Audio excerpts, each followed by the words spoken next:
way. Affiliate groups welcome everyone regardless of religious or non-religious background and allow for open dialogue. Attendance today at the Helping Parents Heal meeting is voluntary, and we are here for the benefit of learning from and sharing with other parents whose child has passed away. It is understood that our discussions are intended to be confidential and not designed to replace traditional therapy or spiritual counseling. However, these Zoom meetings are very healing to parents all over the world, and they are posted on YouTube so that affiliate members who are not in our time zone can also watch. Helping Parents Heal offers a wide variety of speakers to allow parents to be informed about many possible ways to heal, to connect with their children, and to learn about the afterlife. The views expressed by our guests do not necessarily reflect those of Helping Parents Heal, and we ask that you take from their presentations whatever may benefit you personally. So welcome, everybody. Thank you. Well, That was perfect. And I just want to let people know about the caring listeners and affiliate leaders and points of contact who are going to be participating today. So we have Angela Bohe. She is a caring listener and she's from Aberdeen in Scotland. Linda O'Neill, who is a caring listener and a point of contact in the UK, and Kristen Mohn, who is in Norway, and she's both a caring listener and an affiliate leader there. Linda Rampling, who is a caring listener who's located in the south of France, but she's British. And she has a lot of people calling her there, which is wonderful. Terry McDonald cannot be here today. She's unfortunately sick. She is the affiliate leader for the UK, and she is someone who's incredibly important to our whole group. She came to the last conference as well, all the way from the UK. And I hold a very dear place in my heart for her son, Ricky, and her two beautiful pups that she's been posting pictures of. Joanna Buckmaster, who is a point of contact in the UK, and I met her very early on when I was traveling over to the UK. Her daughter is an affiliate leader for our Helping Siblings Heal, which is really fabulous. Annie Poole, who is a point of contact for the UK, and Emma Shaw, who is also a point of contact for the UK.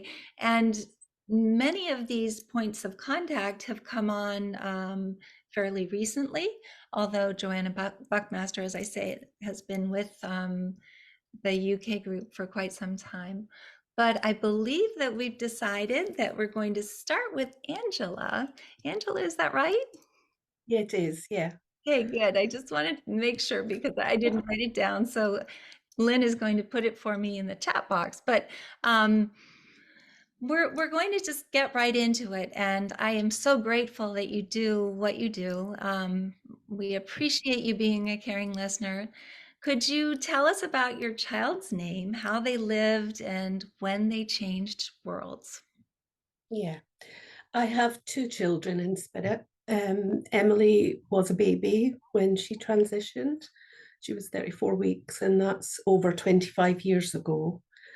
From her, there was all signs of butterflies and a strange dream visit that my grandmother was with her and she had lost a child. I had no knowledge of this, and my mother confirmed that she had lost a brother, age 4, from meningitis. And Emily was with Thomas, who was that child, and my grandmother saying, "Don't worry, I know what it's like to lose a child, and she's with me." So a year after Emily, Erin was born. She was Erin Hope for obvious reasons.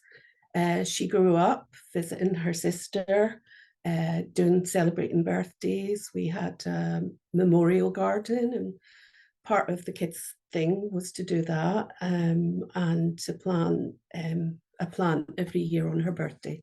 So we have a little garden for Emily. Erin was fit, healthy. Unfortunately, in 2020, just before lockdown, on her 22nd birthday, she was in bed with a sore stomach. And at that time, couldn't be admitted to hospital because of COVID.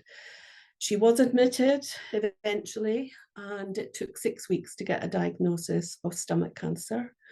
And sadly, she didn't have a lot of time, nor did we. We weren't allowed in hospital. I'm grateful that we got Erin home, and she spent the last week of her life here. She was finishing university. She was always scientific minded. She was a forensic scientist. And from a very young age, could explain how the moon changed, how the tide. She was very, very energy cannot be destroyed. And she was very energetic in everything she done. She was 100% a ball of energy. She had an affinity with animals, particularly horses, from an early age. We have horses.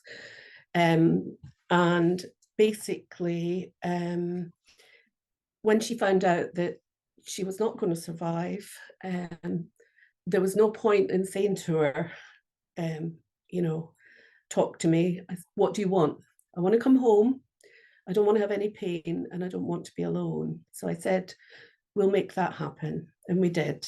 And she was awarded her degree just before. So we celebrated that with her.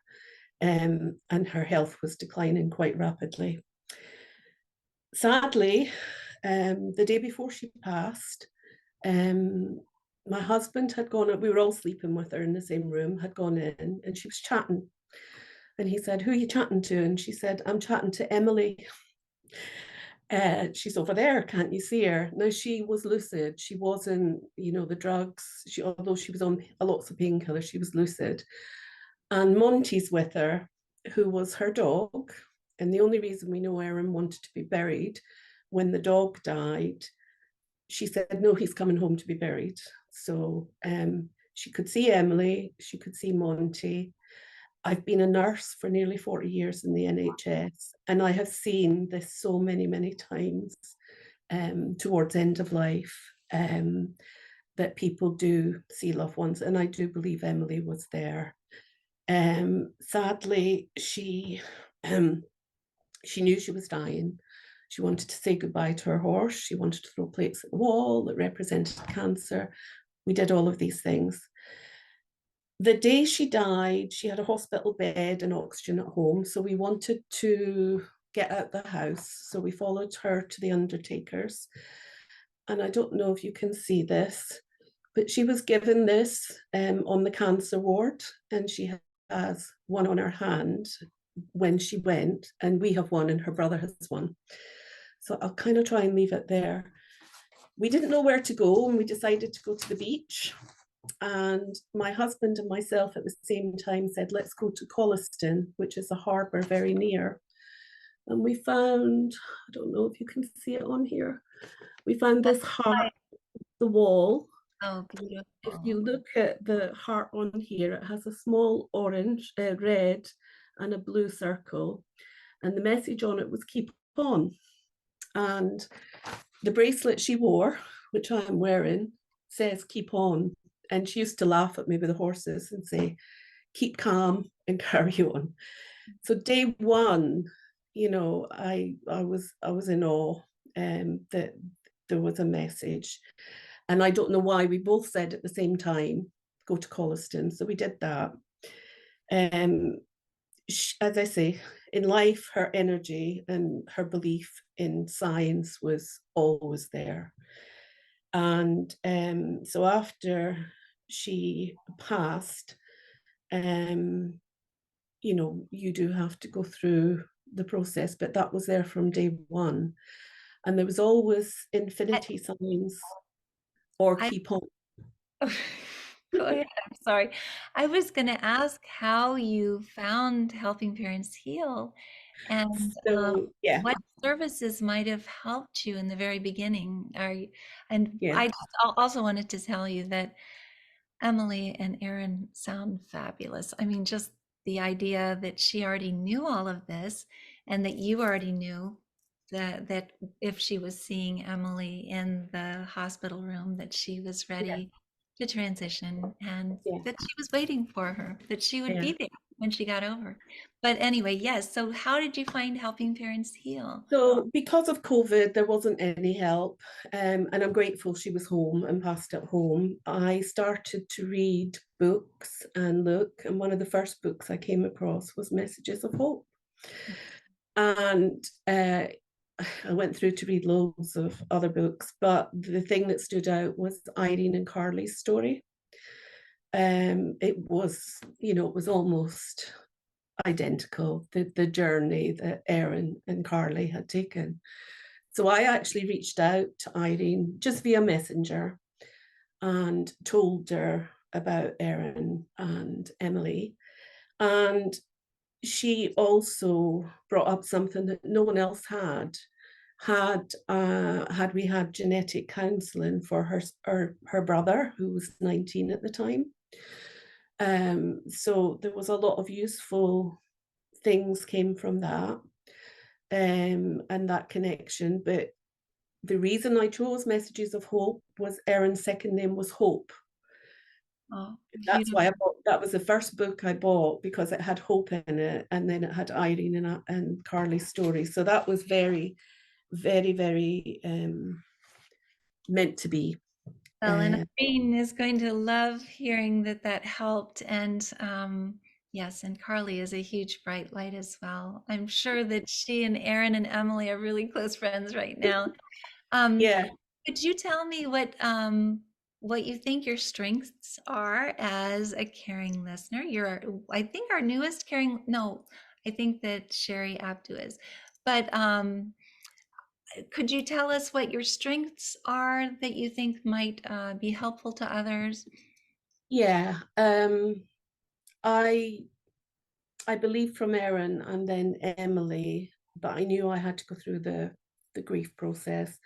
I did the David Kessler course in order to understand the grief journey as a grief educator. Worked in the NHS for 40 years, and I decided that I would volunteer as a caring listener in the community, which I do 1 day a week. And that's 50 minutes appointment face to face. And I just felt I wanted to give something back to helping parents heal. And it just made sense to do both.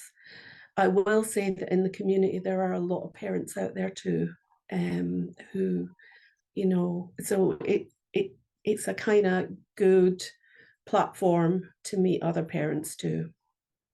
So tell me, the NHS has the same name for caring listeners, is that right?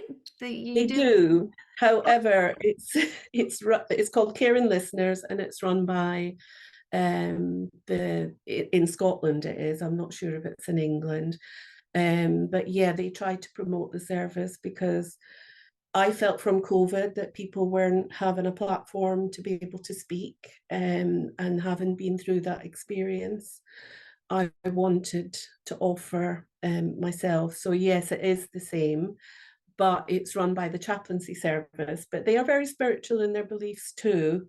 And they have asked, what helped me on my journey. So, Wonderful. um, It's so great that they do that in the NHS as well.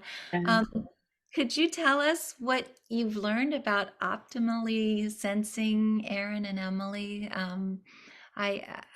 The different things, the different practices that you do to be able to connect with them. yeah. So I started straight away with meditation, um, and yoga's become a big part of my life. I go to the Hindu temple, which is very spiritual. It's not just about physical. I do development classes at my local spiritualist church. And actually, Erin connects very much in signs that come. Little Christmas present with a sunflower, which represented her. I'm more excited by the box because it has a little angel on it. And inside, I cannot, it says keep on, which Oh, is so between her death and her life, her birthday in 1998, 8, and she died on the 31st of May, 831. Terry told me that there was somebody it meant something to, and it didn't click until 3 years later, 1998, 8/31, 31st of May, she passed. And that's become one of her calling cards that her brother did a skydive to raise funds for cancer research. And I just asked him, when you get to the airport, tell me what time. And he's like, why? And I was like, doesn't matter, just tell me. Hi, we arrived at 8:31. So that sort of thing it's recognizing your child's calling cards, and keep on that day one with the flowers. It's recognizing that your child's still there. And I get a lot of orbs, lots of orbs. I think I shared one recently where I was really sick and my son heard me talking and laughing and said, you, and I didn't remember. So when I went to sleep, I said to Erin, please waken me up and tell me, if you're doing a dream visit. In my ear, Ma, wake up, grab your camera. And I put it on and there was orbs bouncing about my room, her room. I was sleeping in her room because I was sick. And that was, amazing. I heard her voice. Oh, And she's done so many things like that. I think I told you about the shop, but the biggest one was we put her horse to foal, and we called the foal Spirit of Erin. And my husband was bragging to our neighbours who were expecting a foal, saying, oh, we can do it, no problem. So I dreamt that Erin was shaking me and saying, Mum, wake up, the foal needs you. This is Aberdeen, it's cold. I got up, I went to the stables, the foal was asleep. I was creeping back into bed and my front doorbell rang, and my friend at the farm said, I need your help, the foal needs you. Can't explain it. It was sort of magical. So yeah, lots and lots of signs. That's enough. that is perfect. And I appreciate so much that you're doing this for Scotland and for this part of the UK. And I know that Erin and Emily are going to be with you every single step of the way, along with Carly, probably. Again, they're probably hanging out with Carly right now. But thank you so much, Angela, for doing this with me. And we're moving on to number 2. And Lynn is the one who kept the list. So you tell me who number 2 is. Thank you. Thank you so much, Angela.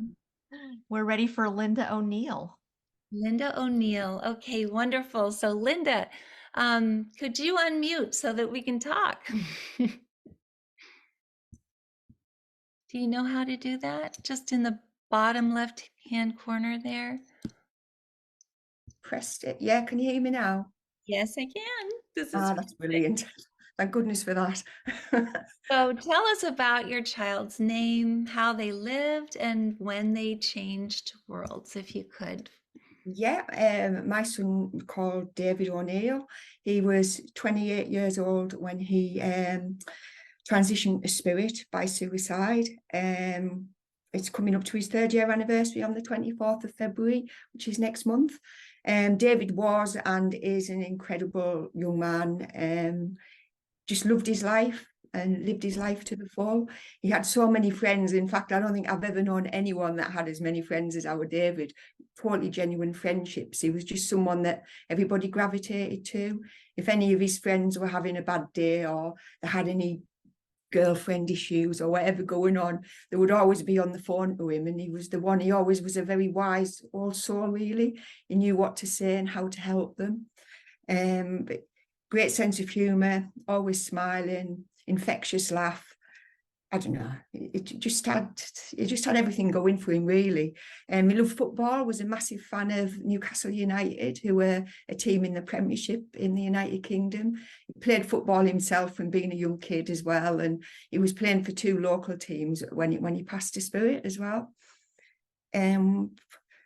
just at the time, really, for David, just when everything was clicking into place. And in this country, we have an expression saying he had his ducks in a row. It's just an expression I always use, which basically means that everything was almost perfect, really.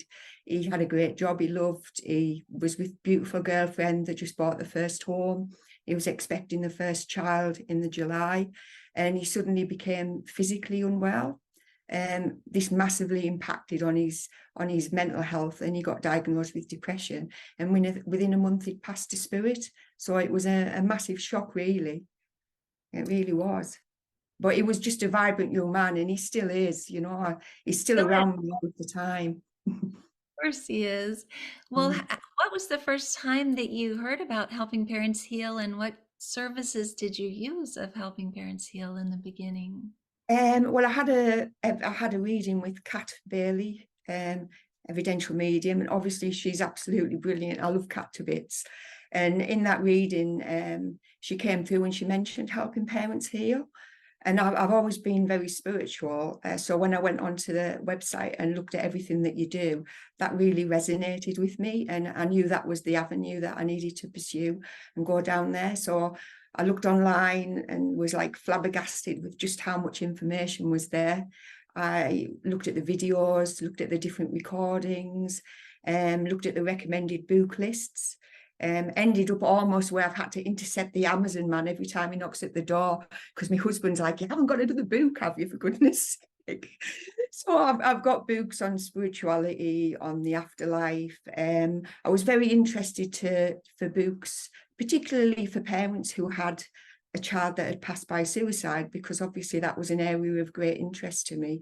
And I found that the information that was in those books was really insightful, it was therapeutic, and it gave me the opportunity just to see how other parents had coped with that kind of loss, and different strategies they'd used, or different ways they'd found to get through that. And then I found obviously went to some meetings, and then I went to the UK Helping Parents Heal group and attended some of their meetings, and obviously when some of the mediums are on as well. I loved all of that. And I was just really pleased that I found you. Really pleased.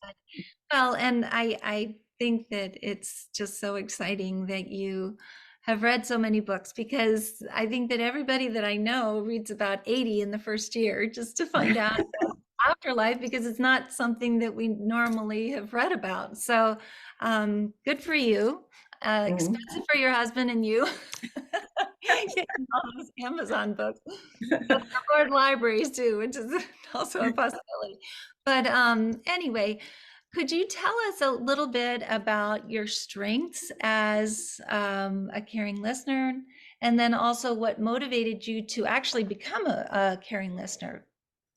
I think I've been a caring listener now for just about a year, I think. But before that, I've been a social worker for most of my working life. So I've always worked with children, young people and families, and always had an interest in that area. I've worked with many families in the past where there's been a loss as well. But obviously you don't realise what that is until something like that happens in your own life. But I found that all of the knowledge and experience that I'd gained in that role, I just thought would stand me in good stead for the caring listener role. And I also did the David Kessler Grief Educator course a couple of years ago, which gave me so much information. And I don't know, it was a fantastic course, and he's such a wonderful man. And I'm also trained in stress management, also life coaching.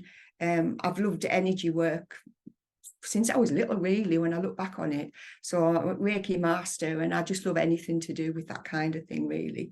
So I just find that I had a lot of strengths in those areas, and I just thought maybe with the caring listener role, that would be something where I could use those strengths. And I wanted to do something as a legacy to David as well, because I know that's what he would want me to do. He most certainly would.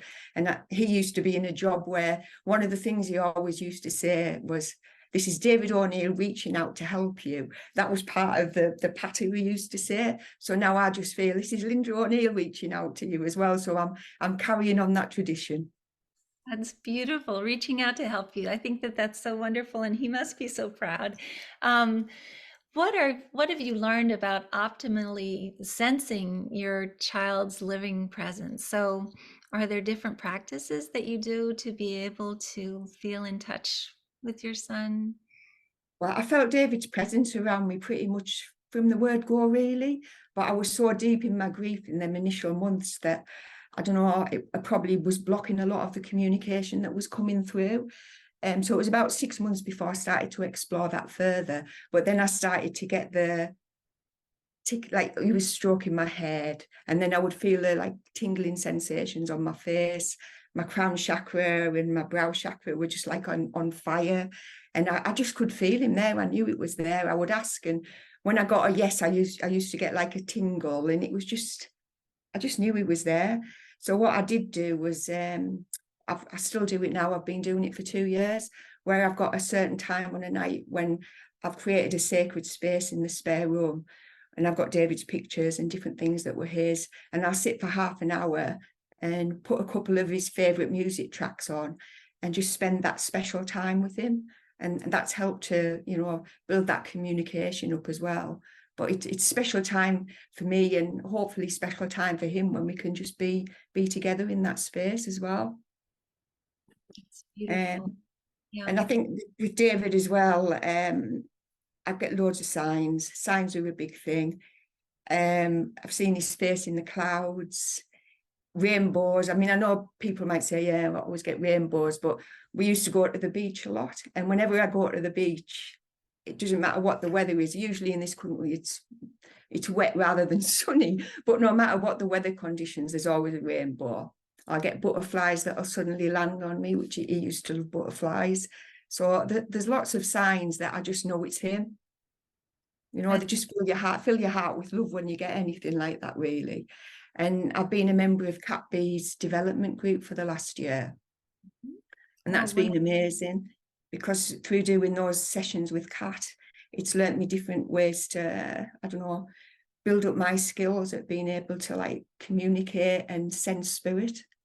So that's been a huge part of my development, and a huge part of that communicating with David. Oh, good. That's wonderful. So, are there 3 things that you wish that parents knew more deeply, especially at the beginning of this journey? It's something for me that I don't know. It's really, I don't know, special for me, because it's something that's got me through a lot of hard times. Was to not being afraid to feel your feelings. I just think that's so important. I really do.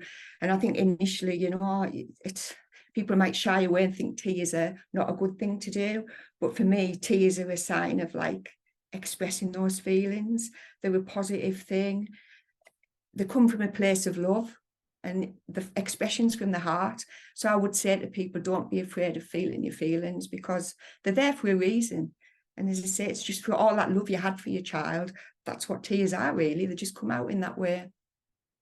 So that's the first thing I would say. And the second one was exploring different ways to raise your own vibrational frequency. I mean, for me, I've gone to a lot of sound baths, conscious breathwork sessions, and I live in the northeast, in the middle of the countryside, so I spend a lot of time in nature. Even just going, I've got my favorite little rock by the river that I'll go and sit on, and listening to the birds singing, and I don't know, just watching the birds, just being at one with the environment. That helps to raise your energy levels, and by raising that vibrational frequency, that's helped my connection with my boy. And hopefully that would help with other people as well. And the other one was the importance of learning to surrender to what is, being present, and sometimes just being still, just being in that moment. So those are the 3 things I've thought about it, and those were the 3 things that I thought were the most important things that I've found anyway on this journey. Well, they're beautiful. And what is your thought about there being meaning and timing to your child's passing? I know that Angela was explaining about with Aaron that it was at a specific, she knew that this was going to be happening as well, because Emily was present. For you, did you know before he passed that he was going to pass? And is it something that you had any premonition about? When David was poorly, as I say, just had the 4 weeks when his mental health really deteriorated, and he sat me down. We were watching a video, it was on the telly, and it was something about the afterlife. I can't remember what the series is. It's on Netflix, and we were watching it, and I'm saying, David, what are we watching this for? And he said, Mum, please watch it. It's important to me that you do. And he said, I promise you, if anything happens to me, I'll find a way to get through to you. I honestly promise you I will. And he did. But in my mind, it was a real shock when it happened. You know, it just totally came out of the blue, to be honest. But now when I look at it, it took me a long while to explore the question that you just asked. But I have come to the conclusion by looking at books on soul planning and, you know, different things like that. I think for David, one of the exit points for him was when he was 28 years old. And I think circumstances arose, and that was the path that became available to him. And he took it at that time. And I do strongly believe that in spirit, David is now helping a lot of people. That's come through from validations from Kat. And I know that in my heart as well. And I know for certain that he's now guiding me on my journey. And messages that I sometimes I've heard his voice once, and the feelings that I get is, Ma'am, we're together, we're a team. I'm doing it from here, you're doing it from there, but it's teamwork. And that's the way I look at it now. Beautiful, and it is teamwork. That's the way that we do it. And I just think that that's so wonderful that you are doing this in David's honor. And also, I just wanted to say that when I was talking about these premonitions, I actually knew when I was holding Morgan in my arms when he was born that I wasn't going to have him long. I don't know why. He was my helicopter child compared to my other two girls that I never was worried about. So yeah, I think that we frequently will understand that these beautiful children are not here maybe for as long as some of the other ones that we have. But thank you so much, Linda. Annie is the next person. Oh, Oh, okay. okay. Let's And go then to- Linda is after Annie. Sorry, Linda. Okay, so Annie, let's hear about you. And I am going to first I'd like to hear about, let's see, Anthony, about your son, Anthony. Tell us his name, how he lived, and how he changed worlds, if you can, for us. Hi, everybody. So lovely to be here, and Ant's right here with me. I can almost feel him breathing on my neck. It's good. I did say he'd have to come. So Anthony was forever 43, and we knew him as Ant, and his nephew knew him as Cool Ant, because he was quite a cool dude. So he transitioned by suicide on August the 22nd in 2022. And I kind of knew that day. It felt like there was a latex, you know, I couldn't connect with him. I couldn't feel him or see him. I kind of knew from when he was born that he wasn't going to stay for a long time. But he was absolutely compassionate and kind. He was like the Pied Piper. He was so kind. He always had lots of people following him everywhere. It was lovely. In fact, in my house, and I loved this, from the front door to the back garden, there was a whole trail of trainers from friends, often 20 or 30 friends at once, and all those mouths to feed. You know, we mums like the cooking, and I was just in my element. And he loves his sister, Lindsay. I've got a photograph of them both here, smiling down on me. Lindsay's still here with me. And he loved his granddad because he took him out for a beer. And that was no easy thing because he had dementia. So that's the kind of young man Anthony was. And he was very creative as a businessman. He had restaurants and bars in the middle of a city called Manchester in the UK, in England. And it wasn't far away from Manchester United. I don't know if any of you know Manchester United, but that was very impressive for Harry, my grandson. So they often went to matches together. And TV personalities and film stars came into his bars. So that was another impression.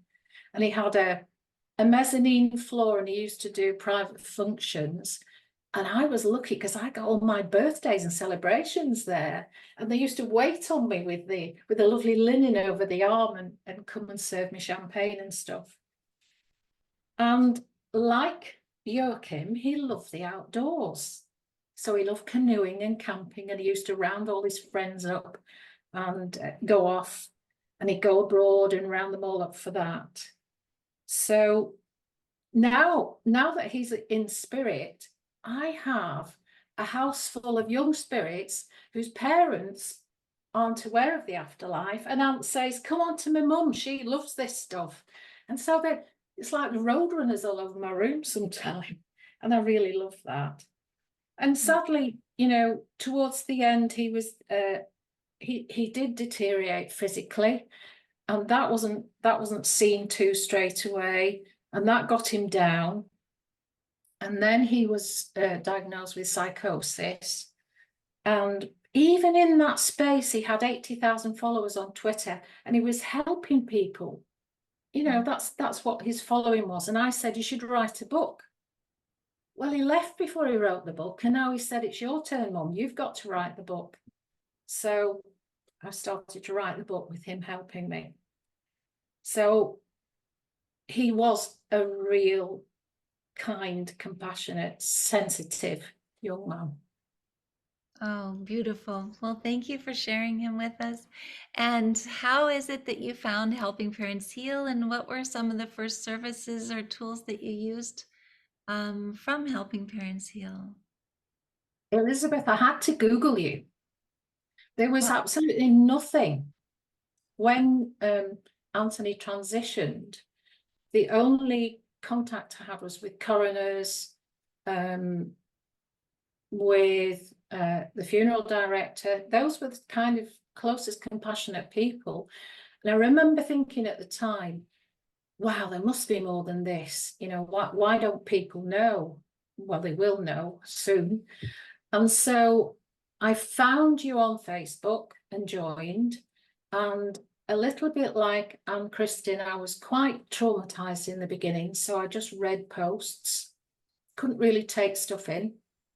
And then somebody posted about caring listener, and I thought, oh, so I went on the website and I found Linda O'Neill. Oh. And we met and we've become great friends, and we've even started a podcast together because, like Kristin said, suicide can be very difficult to talk about, can be misunderstood. And so Linda and I have got Grief Without Walls on Spotify, and we're just a couple of rookies on the podcast front. Oh, that's wonderful, though. That's, I'm sure, going to grow, and it's going to be helping lots and lots of people as you move forward. So tell us about serving as a point of contact, what motivated you to do so, and what your strengths are. And so this is a little bit different than being an affiliate leader or being a caring listener, but maybe you could tell us a little bit about that so that more people know. It seems to be a new role. And so the first thing I did was I wrote to coroners, to funeral directors, to caring services, and said, there's Helping Parents Heal. Please pass this on to parents who lose their children or child. And so I've done that. And then raising awareness on my own website and in the work that I do, and pointing people in the direction of the fact that our children live on in spirit. I feel that is so important. I mean, it's so hopeful. And then in the spring, I'm going to begin a grief cafe in a local community. So hopefully, you know, gathering threads of parents in and bringing them into Helping Parents Heal. Yes, that's wonderful. Oh my goodness, I'm so glad that you've got all of these plans in the works right now. And I forgot to say, Elizabeth, sorry, that my background is in education. I've been an education leader, and so I've managed grief with families for a long time. But I think my strengths are open-hearted, very deep listener. I think that's really important. And knowing this grief intimately, being in that really vulnerable place and being able to recover from it, you know, through connection with this group. I'm a certified counselor and coach. I'm an author and I'm a shaman. And a shaman. Oh my goodness. That's very exciting too. We might have to use that sometime. um, so tell me about what you've learned about optimally sensing your child's presence. So what is it that helps you the most in being able to feel that you're in touch? I think it's so interesting to me. So with Ant and with him being bigger than life, it sounds like you already have a lot of signs that are coming from him, but did you want to add anything like that? Well, we had a conversation. I had it with both children on this. They used to kind of make fun of my spirituality in a lovely way. And I said, when I died, I was going to haunt them. I was going to come back and I was going to knock things off shelves and do all that kind of thing. And Ant said he wouldn't do that because I would be looking for him. He wouldn't send me any signs. But he's not true to his word, thank goodness, because the day after he died, the day after he transitioned, I opened my curtains. There was a massive heron on the roof opposite. I mean, I live in suburbia. It's not as if there's a, you know, woodland. And then there was buzzards, and they used to call me the crazy bird lady. So I knew it was Ant. And then on Mother's Day, I was feeling really sad. It was the first Mother's Day last year. And a tiny little goldfinch hopped onto the window ledge, about the size of a hummingbird. And I thought, that is just, how would a finch see a human on the other side and stay so still and look through the window? And he did it again on my birthday. And I get so many signs. You know, he appears in the laundry with a silly look on his face. You know, I'm picking up a pile of laundry and I look down and there's his face. And I honest to goodness, he winks at me from his photograph. And nobody would believe me, but he does. Kind of does that from his photograph. So many signs. And it can utterly overwhelm you, can't it, grief? But Oh, just knowing that they still exist, they're still here, is an absolute lifeline. so tell us what the 3 things that you'd like for other parents to know more deeply about the passing of a child. How powerful it is to know your child lives on. It's like a lighthouse into the abyss of the grief. You know, it lights everything up and it gives you hope. That's the first thing.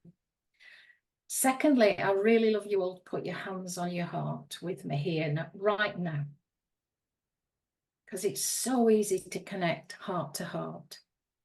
And it's a gift to be present here with all of you this evening, today, for some of you this morning, and whoever's going to watch later. That simple hand on your heart, just slowing down your breathing and being in this space together. It just is bliss. It's just a connection. All our children are having a party, are having a ball. We forget to join in. And so that's the second thing I would say, join in the party. And finally, a little bit like I'm Kristin, I want to really speak to parents experiencing suicidal loss, because ours is a very silent mourning. It's silent because it's misunderstood. People are afraid of it. It's misjudged. And I would love to bring an open-hearted narrative to parental loss by suicide. And that's what my book's going to be.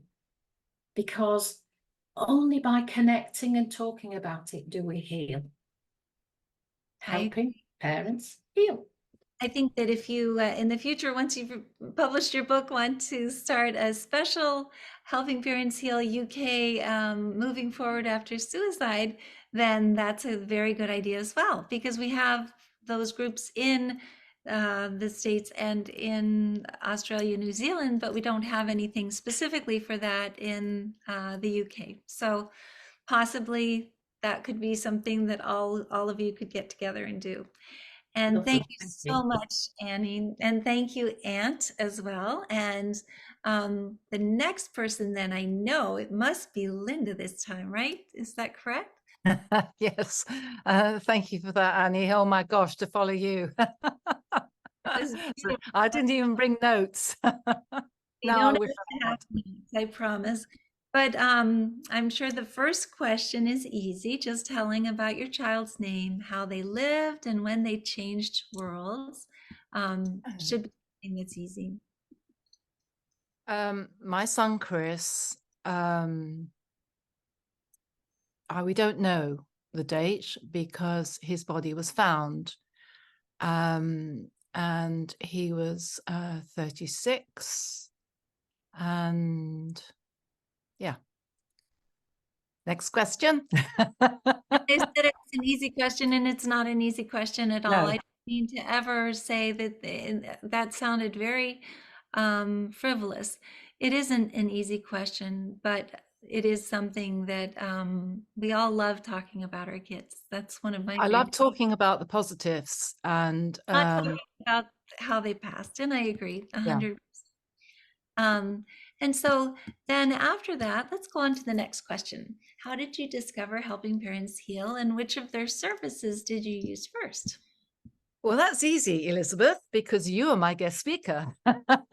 You are my guest speaker at Advancing Awareness. As you may recall, I've lost quite a few people. It's not just my son, unfortunately. There's been a few people in my life that have passed. And when the first loss, which absolutely floored me, sadly, my grandson, there was nothing around. Didn't have internet, didn't have computers. So would you believe it? The priest, the person that did the funeral, she didn't believe in life after, which really put me into a tailspin. And yeah, quite depressing. But then after my husband passed, I discovered that I could get books from Amazon. And unfortunately, I got them from America. And frustratingly, they took forever to arrive. But as soon as they did, I just, I kept ordering books upon books and reading about the afterlife. It was amazing, just incredible. Now, interestingly, I believe that with the losses, I think it's all been there as a lesson. And yeah, my son was definitely an old soul. And I had a feeling, I wasn't surprised when obviously I was shocked. It was traumatic. But he used to quote from the Bible when he was a child. Where did that come from? Mm-hmm. And yeah, you talked about, he had it all. He was scouted to play for Liverpool football, and he threw it away. He was meant to be here to learn lessons, and I think we had him longer than he should have been here for. So there was an inquest into his death, but interestingly, my son has been back many, many times to various people, not just to myself, to say that it was not suicide, it was an accident. Next question. Yes, next question. Well, that was beautiful. And I just wanted to also say that it is so wonderful that you are doing this in the south of France. So the next question is about your being a caring listener, what you think that the what you bring to this, as well as any kind of qualifications, and And I think that when you were talking to us before, it's not just people from the south of France that you're speaking to. You're also speaking to people in Italy and other places. Maybe you could just tell a little bit about that. The reason, obviously, Elizabeth, when you and I met, that's how I learned about helping parents heal. And it's possibly through Suzanne Giesman that I learned about helping parents heal. When I lived in the UK many years ago, I was a Samaritan, and I was a Samaritan for many years. I used to do training, and to be a Samaritan, you have to be a good listener, and listener is what we all need, because when a person in your life passes away, people are fascinated initially. They want to know all the ins and outs, and some people are not genuine. And then you start to get signs. And when you get signs and you're wanting to share, they think you're crazy. They tell you it's grief. It's not grief. And I now know I'm not going crazy. And I had to do a course in mediumship to know I wasn't going crazy. And I have to share with you this because it's quite fascinating. When my son did pass away, obviously his body was not found for several days. I was asleep and my late husband appeared to me in a dream. And my husband was basically telling me I will be there to meet our son. Now, at the time, it didn't make sense to me.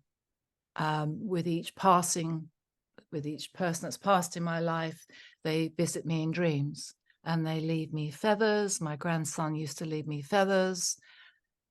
And my son has spoken to me, and my husband has played with my computer. It's been absolutely fantastic. It's phenomenal. The messages that they give you to say, I'm here.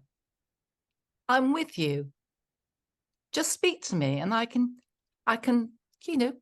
mess around with your computer or leave you a feather or, come into you in a dream. And having spoken to my son and heard him speak back to me, I know that I'm not going crazy. That's beautiful. And I guess that talking about these feathers and hearing your son and having so many loved ones who are on the other side with Chris, you obviously are very good at sensing your child's living presence. So I don't know if you want to even add anything there about Chris for that question, but if you'd like to, you're welcome to. Not really. There's not an awful lot more to add. It's just beautiful, the messages. In fact, yesterday evening, I attended the, is it Golden Heart Circle? I can't remember the first name. Anyway, I attended something, and they were telling us how to communicate with a child. And all you've got to do is just sit across the table and imagine they're there. And we did a little practice session. We were practicing about communicating with a loved one. It was hold your hands open, imagine having something put into your hand, and then they changed the colors of whatever it was that we had in our hand. Well, last night my son appeared to me and he was showing me all his new tops, and he loved his clothes. He loved fashion. So it was, again, my son appeared to me to say, yes, well, if you're going to think of me in clothes, mother, this is what I'll be wearing. And he actually, the American baseball kids, they have the names and numbers, and he was holding something up like that. So he's regressing, obviously, because, he was a footballer. So how cute. So do you have 3 different things that you can tell us that you would like to be able to tell a new parent about this healing path that you're on right now? Well, my healing path has been for several years. And if I had known what I know now, it would have been a lot easier. And all you have to do is believe in yourself, give yourself a break. choose your friends wisely, because I've noticed that groups like this, it's wonderful. Groups like Advancing Awareness and all the people that have been my guest speakers there, we're free, we're able to discuss all the signs that our loved ones bring to us, and to sit still and to think about them, and they appear. And if you think about them and just pick up on the messages that they're giving us. And I think in the early stages, when my late husband was leaving me messages, within 24 hours after he passed, he blew into my face. And then my son, after I realized that he had passed away, he was here in my house, and the dog picked up on him. And there are so many messages that I've been given. And the one thing that happened before I discovered my son had died, I can't even say that word. It's not a very nice word. I travel a lot. I'm always off somewhere or other, and therefore having animals is not really a good option. But I walked into a garden centre of all places, and there was this little dog there, and it was just on its own, and I went off to get what I needed. And a couple of days later, I was back in the garden centre, and that dog was still there. And then some friends flew in, and I collected them from the airport, and I said to them, I just want to pop into the garden centre, and the dog was still there. So I was taking them back to the airport, and the dog, believe it or not, I said to them, if that dog is still there, I'm going to buy it. Well, I bought that dog, and a few weeks later, my son passed away, and I walked out of the hotel that I was staying in Italy. And as I walked out, I saw a huge bus or something, which would have killed me if I'd stepped in front of it. And that was my thinking. I thought, that's it, I've had enough. And I was going to step in front of that bus, and I was going to kill myself because it was too much for me to take. But I had the dog with me, so I didn't, because my dog is my responsibility. And I think that dog was put in my life to stop me from taking my own life. I've got living to do, and I've got 200 plus members in the group, and they appreciate everything I do. And it's all about learning how we evolve. And yeah. Yes. Who would have thought I would have been doing this? Your son reached back in the time-space continuum, and he made sure that you had that dog there before he ever transitioned. I believe that 100%, and that's what happened to us as well. But this has been wonderful. Thank you, Linda. And Thank you. I truly appreciate your answers. And we now are going to Emma, I believe. Emma, are you next? Yes, I believe I am. Hi. Wonderful, and welcome. And so you're a point of contact as well for the UK, and this is fairly new for you as well. So just answer whatever you can. But first, tell us about your child's name, how they lived, and when they changed worlds. And so this would be your daughter, Jessie, and I'd love to hear about her.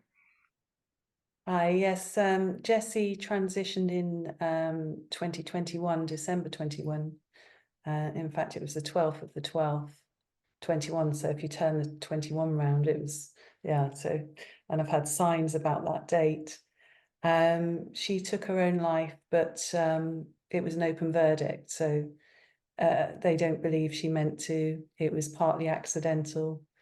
In fact, I've had a reading with a Helping Parents Heal medium that does remote viewing, a recommended medium, and they saw that somebody had actually put something in her drink in the remote viewing. And I think that could have sort of, like, if that happened, you know, she probably didn't take the substance that they found in her body herself. So anyway, that was in 21. But I'll tell you a bit about her lively sort of personality. She was she was a bundle of fun. She loved acting and singing. From a very young age, she just wanted to put on performances. At the age of 3, all she wanted to do was be on stage. She was extremely bright and creative, and she thought out of the box. She was doing maths and physics, so she was extremely bright as well, but she decided to follow her passion of drama, musical theatre, and she went to do acting at university. And she loved nature and animals as well, and was completely fearless. And one of her favourite animals was a snake, and she wouldn't have any problems picking one up. How interesting. I used to pick up snakes too, but I don't really like them very much anymore. How did you discover Helping Parents Heal, and which of the services did you use at first? I found it quite early on, and I think it was the YouTube, and it was probably, can't remember who it was that was speaking, but I think I was following the breadcrumbs. I think I was being guided. I think I've been guided from quite early on, in my, to find healing on this journey. That's beautiful. Yes. And I think that we all do. I think we follow the breadcrumbs that our kids actually set in front of us, which is really nice. And also, a lot of times we kind of feel like we're just marionettes being guided by our kids. That's the way that I feel all the time. Tell us about how you are serving as a point of contact, what motivated you to do that, and what are your strengths? So obviously this is fairly new, so you can maybe just give a little bit of information about your strengths that you're bringing to being a point of contact. I just felt really passionate that there's not enough out there. I felt myself quite isolated. I wanted to be able to talk about my daughter and have that connection.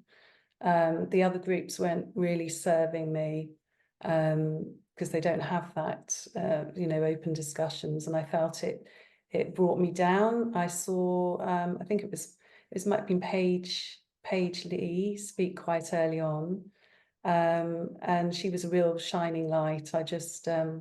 I saw where she'd got to in her journey, and I thought, okay, I want to be like that, in so many, years' time. I want to try and find a path forward. It's not plain sailing. I still feel it. I still go into that pit on days. But I think, I climb out a bit quicker, and that pit that I go into doesn't last as long. So it's that just gives me hope that, it's getting less, and there's a way forward. So I think those other parents have just shown me the way. That's wonderful. What are the 3 things that you wish other parents knew more deeply in the beginning of their journeys? Do you have any thoughts about that? I know that there have been some really good answers tonight, so Well, echo something that someone else said. yeah, but I think finding your tribe is really important. That's just, I was told quite early on that a lot of friends and a lot of people wouldn't know what to do and how to heal it, to deal with it. So finding people that understand, finding your tribe, has really helped me. And finding that connection and knowing that it's possible. Also just trying lots of different things in this journey of healing. And for me, I've now trained to become a Reiki master. Yoga's been a massive part in my healing, and focusing on what I can control, breath work and dealing with the trauma. I've tried lots of different things. And now I'm in November, I've just trained, so I'm a fully trained yoga teacher now. So I'm hoping to be able to carry on my learning and hopefully eventually help others with maybe some yoga for grief. That's a beautiful idea. And thank you so much for speaking with us. This has been wonderful.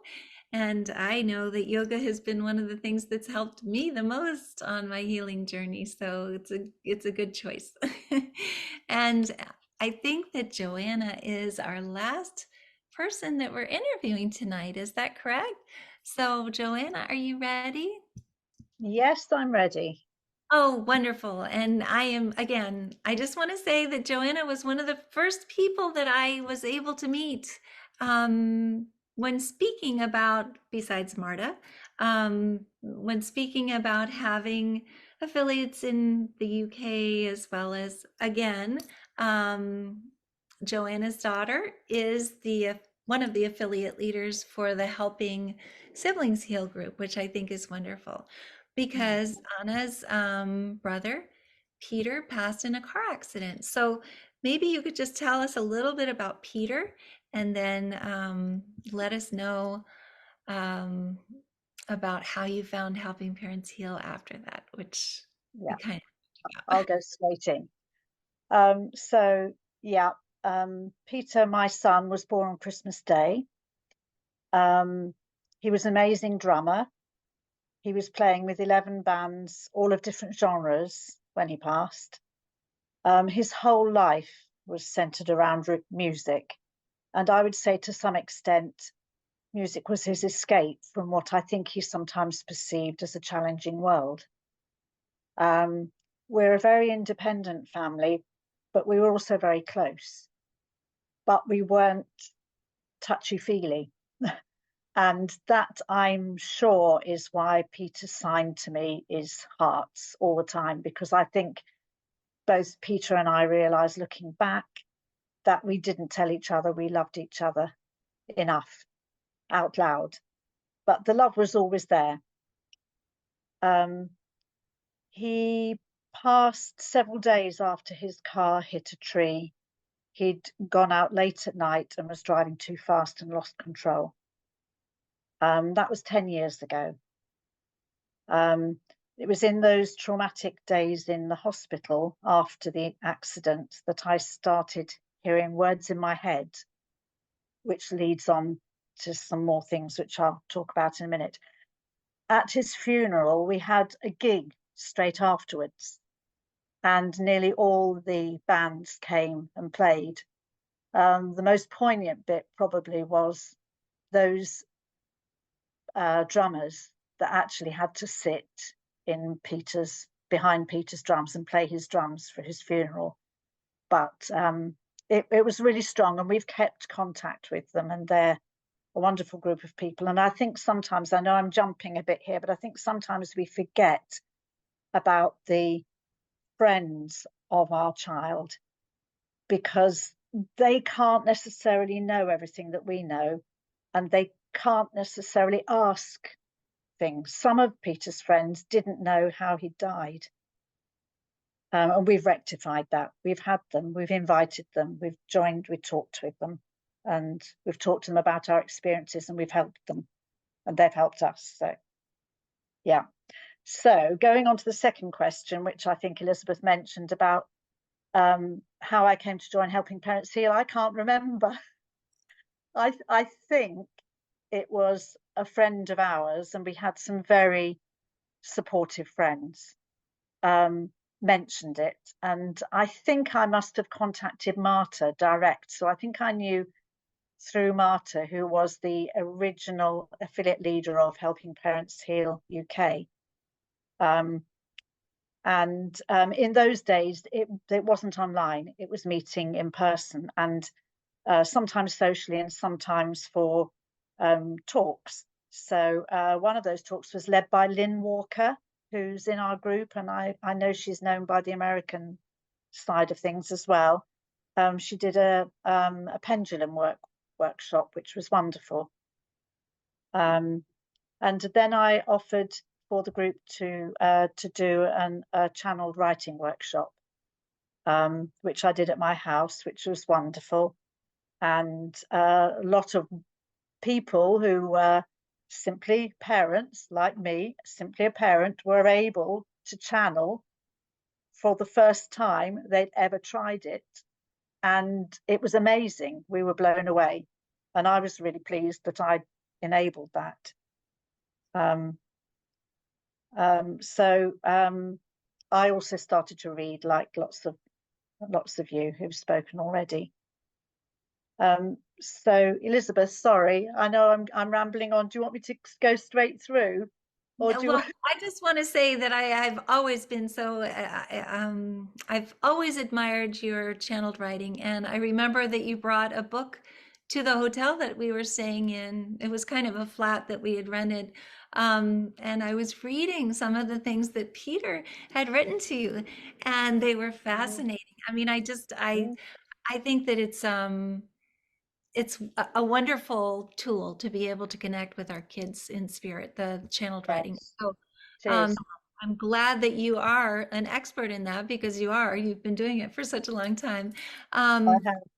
So what have you learned? Okay, no, about optimally sensing your child's living presence. I would Right. say that's through the channeled writing, but you might want to expand on Yes, yes. I'm just trying. Sorry, I have got notes. Apologies. that. Okay, so let's hear your notes. It's number 4. That's okay. It's number 4. Um, okay. So my communication with Peter started in the hospital around the time he was crossing. I think, like others have mentioned, this ability was given to me. I was being given the means to communicate with him. So I had words popping into my head, simple as that. And I had a very wise friend who suggested I wrote those words down. And they started, interestingly, as single words, then phrases, then sentences, then paragraphs and pages. And this was over a period of months. They just developed. I did start to sit down, quiet my mind, and they came through. Interestingly, those who know me well from the UK group will know that I'm hopeless with meditation. But I can click into meditation or a meditative state in order to receive words very easily. And I have no idea why and what the difference is, but I think I just can't sit still, but I don't have time. I'm busy writing. So anyway, they're very often fast and furious and hard to keep up with. They started off very much as chats from Peter. They were very much in his vocabulary, in the way he would speak, and very much sort of just saying, "It's okay, Mum," and, you know, "What's for supper, Mum?" and things like that, you know, the usual sort of thing. And then they developed over time into what I describe as mind-blowing missives of great wisdom in a variety of styles. I feel privileged to be able to access what I think is the bigger picture. I actually think that the words that come through to me are from wise spirits, not necessarily always Peter. And they really help me. The words really help me. And I hope that they really help the people I share them with. And I think that might have been some of the words that you read, Elizabeth, when we met up. Oh, Because they were really, and you know, it's so interesting because a lot of times this channeled writing doesn't even sound like a person of that age would be speaking. And yes, the topics that they choose to speak about are not necessarily topics that you would ever hear a child of that age talking about, 22-year-old, you know, who's in a band. But yes, I'm fascinated by automatic writing or channeled writing, and I think that that is something that's really a beautiful way to communicate with Peter. Also, yes, could you tell us about the 3 things that you would love to be able to tell people who are new on this journey, yes. so that they can maybe anticipate and get over some of those hurdles before they actually happen? Okay, so starting off with newly bereaved parents, because that's perhaps what I, as a supportive admin for Terry in the UK group, focus on. is firstly, and I'm using some of Peter's words here that have been channeled, little snippets. Firstly, wrap yourself in the love, for that will help. In other words, focus on your needs, one breath at a time. Continue to talk to your loved one. Open a simple dialogue. Keep the lines open in whatever way feels natural to you. So at the beginning, very much, you've got to protect yourself. You've got to give yourself love. You've got to cocoon yourself, because that's the most difficult time for everybody. Secondly, know that everybody grieves differently. This will mean that friends and family may not respond like you, and this may not be easy. I give this example of Philip and I. Philip is a very emotional griever. His emotions when we lost Peter. I am a practical griever, and I was completely the opposite. I couldn't help him, he couldn't help me. We would just hinder each other's grieving. So we talked, and we agreed that we were grieving differently, and that we would need to let each other have the freedom to do that. And we did. And eventually our paths came back together, and we're very, very close in how we feel and think and manage our grief journey now. So I hear so many stories about families that break up or have rows, or friends that you put out of your life. And I know there are going to be some that you might, but I think a way around that is to just accept that you won't all be the same, and to talk. And then the third one, be open to anything. Keep your mind completely open. Question everything you have ever known to be true in this existence.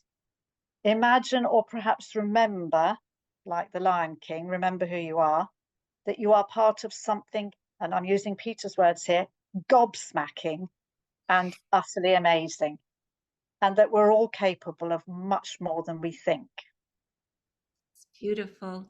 So, the last question is asking if you felt that this was going to happen early on. Is it something that you actually had premonitions about? Could you just let us know about Peter? Do you think that that was something that you already knew? Peter, shortly, I think about a month before he passed, talked about not thinking he was going to live for very much longer. With a friend on a text, and she said, "You're crazy. You're young." You know, I don't believe he was planning it. It was everything that we've been told is that he wasn't. But I think he possibly had insight, or was connecting to something that was going to happen. You know, I think he just maybe knew. I always, somebody, I don't know if it was you, mentioned helicopter parenting. Parents, yes, Yeah. that's. I don't know if that exists in London, in the UK. Maybe you guys. Yeah. Yeah, it does, but in a slightly different meaning. It usually means overprotective parents generally, but That's it. Yes. yes. That's So what I think, I was with my son, because I knew something was going to happen. My daughters, I never worried about, but yeah. So were yes. you feeling that way about? Yes, I think I did. I was concerned that I didn't know how he would cope when he was older. It was that sort of feeling. And we did actually have a great chance of losing him when he was 5, because he had a very serious illness called Kawasaki disease, which I now campaign for. That's one of my other roles. So if talking about exit points, maybe that was another one. I don't know. But as far as the way I sort of feel about it, I'm on a continuing journey of discovery, but I actually try not to use the words believe or know. Now, I know that sounds a little bit strange and perhaps not what most people think, but and especially considering that I've had amazing experiences and reassurances that Peter's okay. But I think with me, it's that I feel in danger if I define what I think, I'll in some small way close my mind to looking at other things. So I only do that in order to keep my mind open. And one of the things that Peter said to me was, which I follow, load up a bucket full of stars, Mum, and treasure them. And that's going to be the title of the book that I'm starting to write with Peter's help. It's going to be a beautiful book, and we've run a little bit over time, but it was a wonderful meeting. I wanted to just let everyone know here that I'd like for all of us to just I'd like to just say all of our kids' names one more time. And if you want to follow along, I have it written here. So we have Emily and Aaron, David, Joaquin, Chris, Peter, Anthony, who's known as Ant, Jesse, and of course, Ricky, who belongs to Terry, who unfortunately wasn't able to be here this evening. We also have Devin and Morgan and Chelsea. And I just know that all of them are together right now watching us having this meeting and having a blast together. And so thank you all for being here. And I am sure that Mark will put this together. I'm going to put this up immediately, but I believe that he's putting a book together about the interviews. So I'm sure that, oh, I'm sorry. Yes, Christy and Brandon, or Christy and Brian Brandon, of course, and any other children who are on here right now. And thank you so much, her sunshine. So Elizabeth has Dylan. And then anybody else who wants to mention their children as well, I would love to see it in the chat box. But thank you all for being here, especially at this late. I don't know what time it is over there, but it's probably pretty late, right? And thank you, Lynn, for being here on Martin Luther King Day. And we'll definitely have this out probably later today for people to watch. And have a wonderful day. Take care, everyone. Thank you, everybody. Thank you. Bye. Thank you, Elizabeth. Thank Love you. you, all of you. Bye, everyone. Take care. Bye.